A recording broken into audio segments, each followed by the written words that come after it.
9 dead in Azerbaijan following overnight airstrikes in the city of Ganja.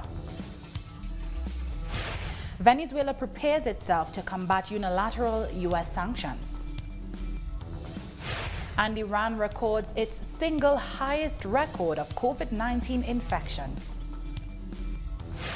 Hello, and I'm Doris Polo in Quito, Ecuador, and welcome to TeleSUR. This is from the South. At least 9 people have been killed and 34 were injured in Azerbaijan's second largest city following renewed clashes with Armenian forces. According to local reports, a number of children were among the injured. The overnight attack destroyed 3 residential buildings in the city of Ganja, located in the northwest region of Azerbaijan. For their part, Armenia's defense ministry has denied being involved in the attack, which took place less than 24 hours after a ceasefire agreement was signed by both nations. It was 2 in the morning. We were sleeping. I heard a huge sound and I saw everything falling on me. Glass, wood, the wall, everything. My son ran in a t-shirt and picked me up.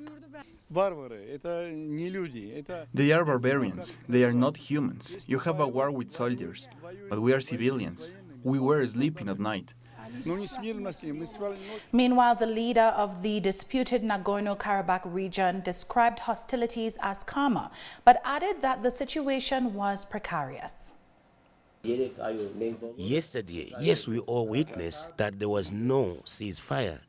But in the morning, it seems that the situation is changing. It can change in a matter of minutes.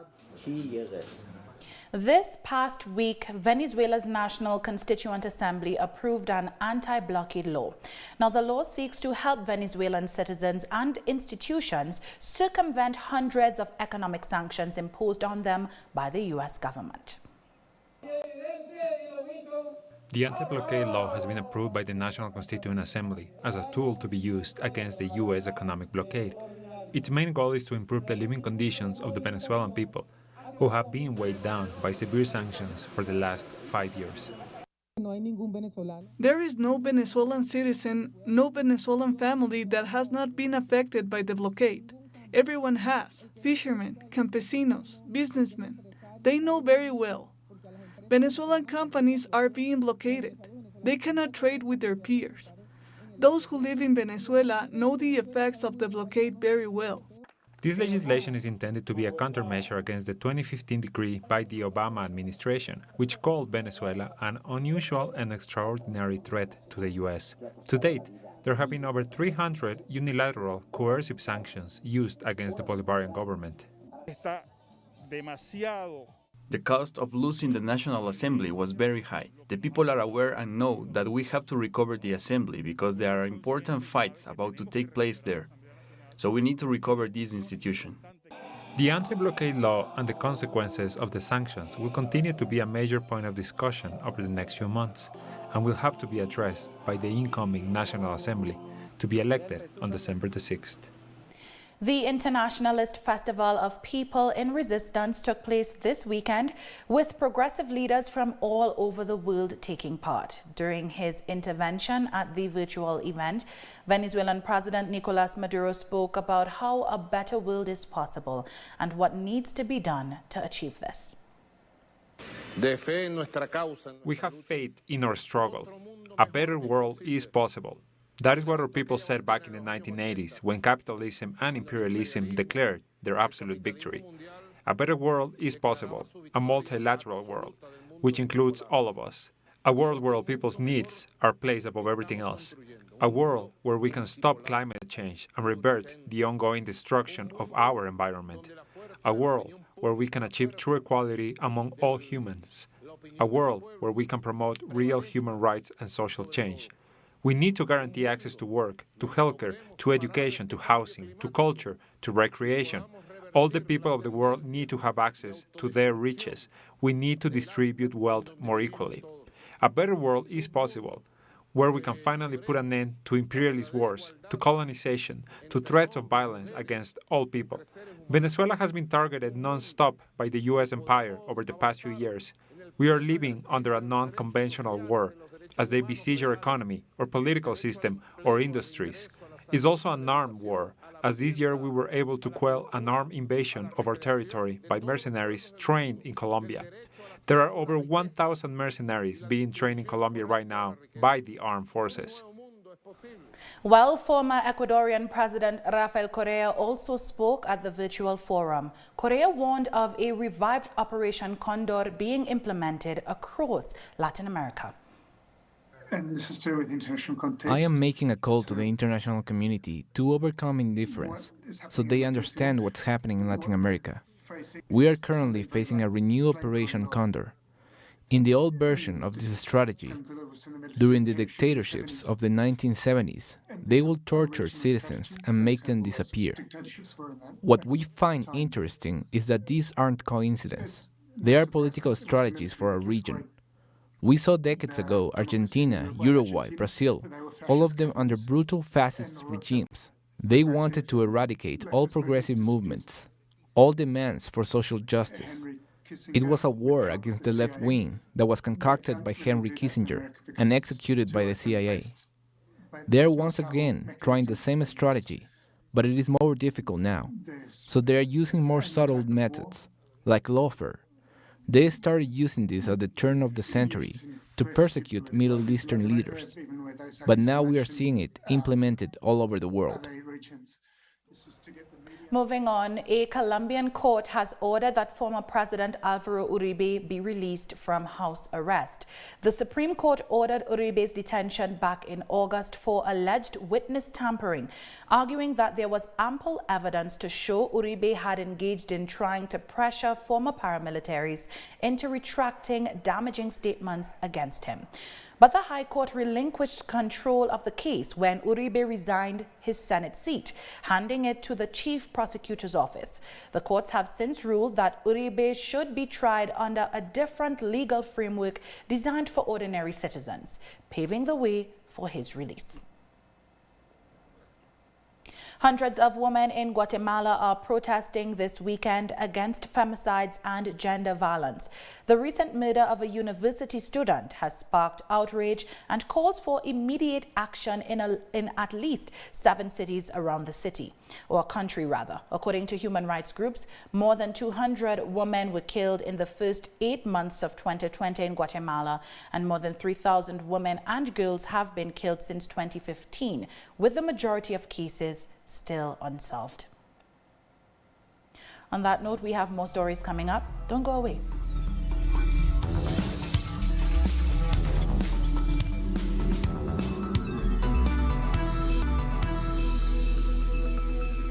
Welcome back to From the South. In Ivory Coast, the nation's main opposition party held a joint rally to reject President Alassane Ouattara's decision to run for a 3rd term in office in the upcoming elections. Thousands of people from different cities gathered at a stadium in Abidjan, where they denounced Ouattara's participation in the coming ballots as a violation of the country's constitution. Activists are calling for his removal from the ballot, but the country's Constitutional Council already validated his candidacy. We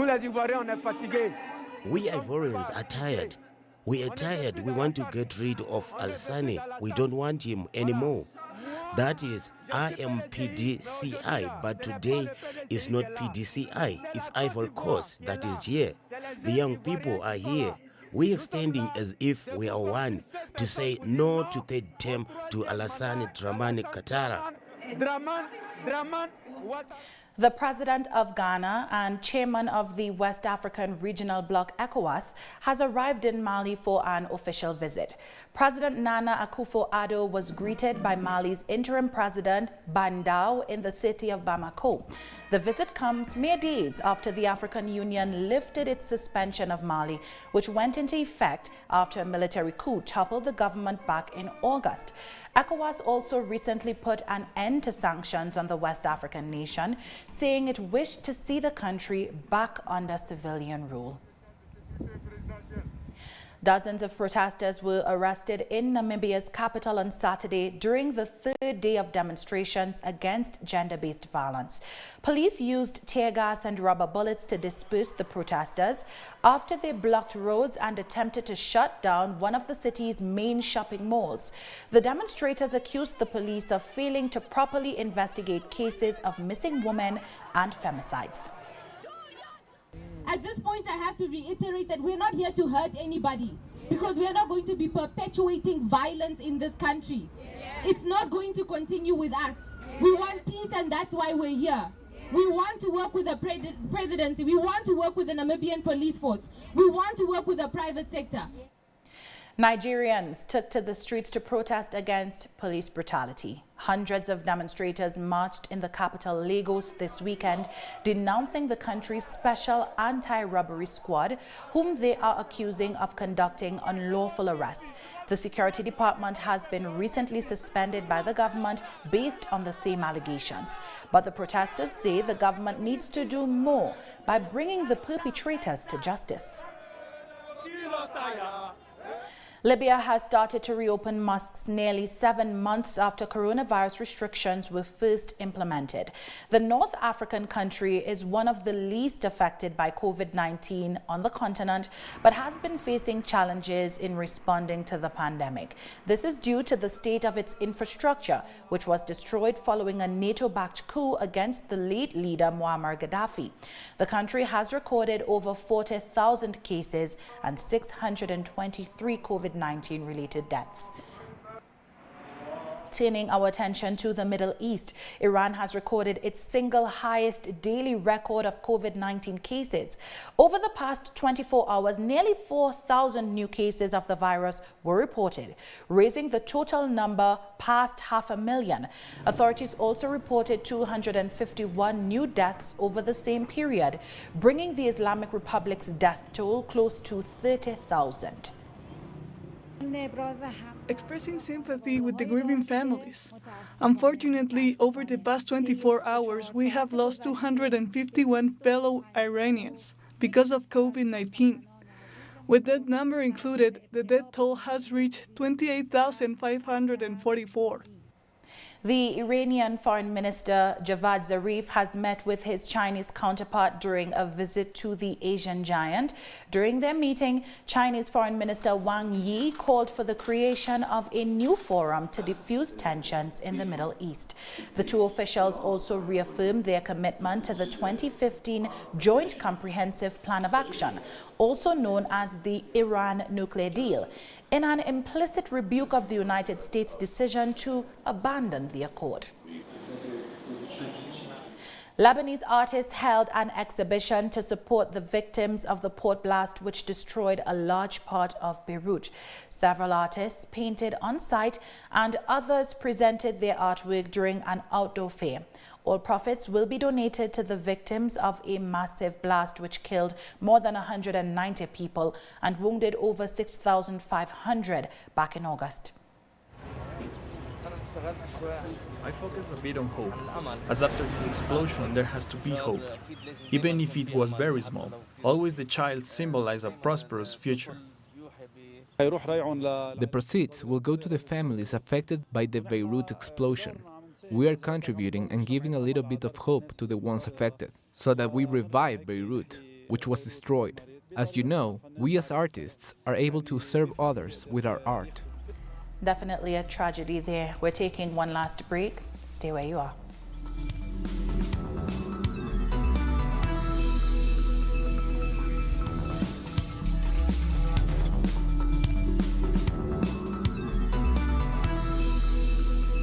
Welcome back.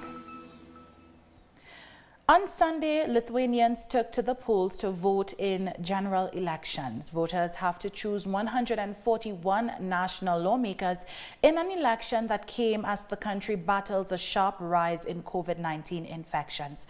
According to the Central Electoral Commission, about 2.4 million registered voters are expected to take part in the ballots. Everything will be great if young people are elected. The old ones has been sitting there long enough.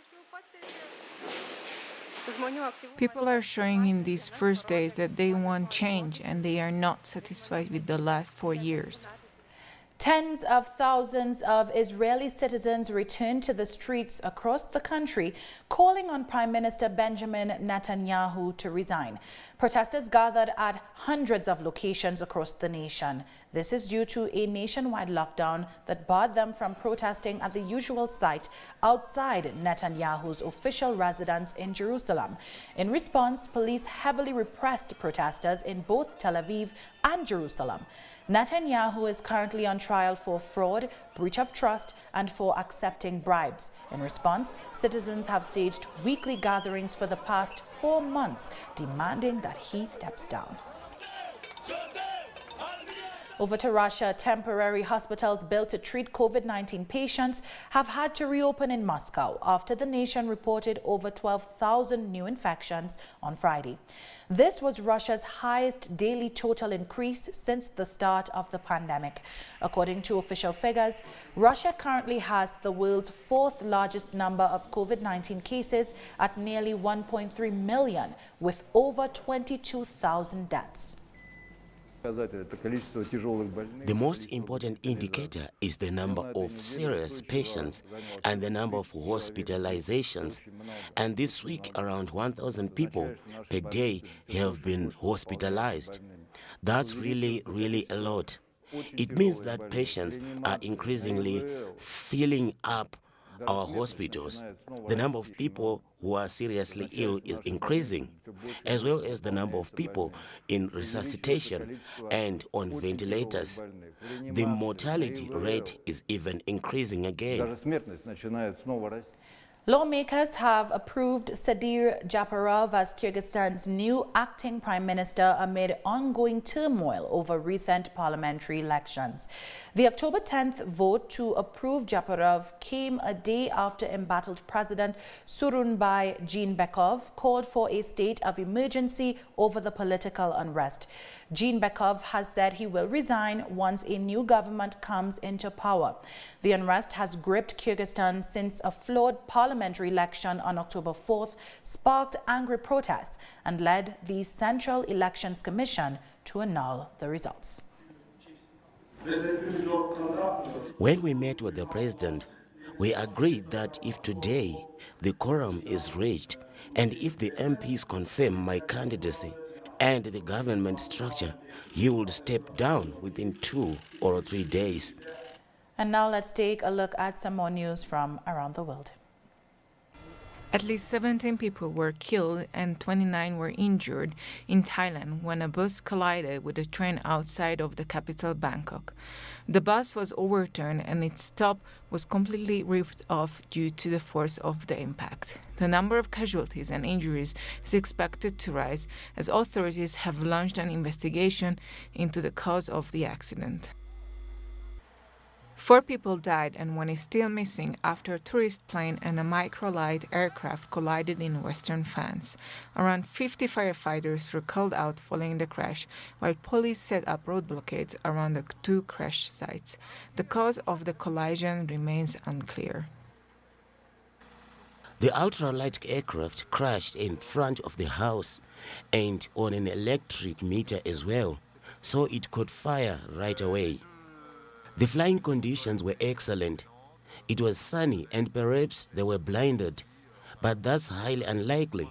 Of course, air traffic in lodges isn't easy, so it's incomprehensible. Flooding in Cambodia has killed at least 11 people since the beginning of October. Disaster management authorities have also evacuated several hundreds of families to higher ground. Seasonal rains were made worse by a tropical storm which caused flash floods in several provinces over the last few days. Now, for the first time in its history, the World Trade Organization will be led by a woman. The South Korean trade minister and a former Nigerian finance minister are the 2 finalists to become the next director general. As in the coming weeks, the WTO will choose between Ngozi Okonjo-Iweala of Nigeria and Yoo Myung-hee of South Korea. The Democratic People's Republic of Korea celebrated the 75th anniversary of the founding of the Workers' Party of Korea on Saturday. Following a traditional military parade, the nation's leader expressed hope for a day when the North and the South can once again shake hands. Availing myself of this opportunity, I offer my heartfelt consolation to all those around the world who are still combating the disease caused by the malignant virus, and do pray from the bottom of my heart that health, happiness, and laughter of all people will be guaranteed. I also send this warm wish of mine to our dear fellow countrymen in the South, and hope that this health crisis will come to an end as early as possible, and the day will come when the North and South take each other's hand again. With that, we've come to the end of this news brief. You can find these and many other stories on our website at telesurenglish.net. And join us on social media, Facebook, Twitter, and Instagram. For TeleSUR English, I am Doris Polo. Thank you so much for watching.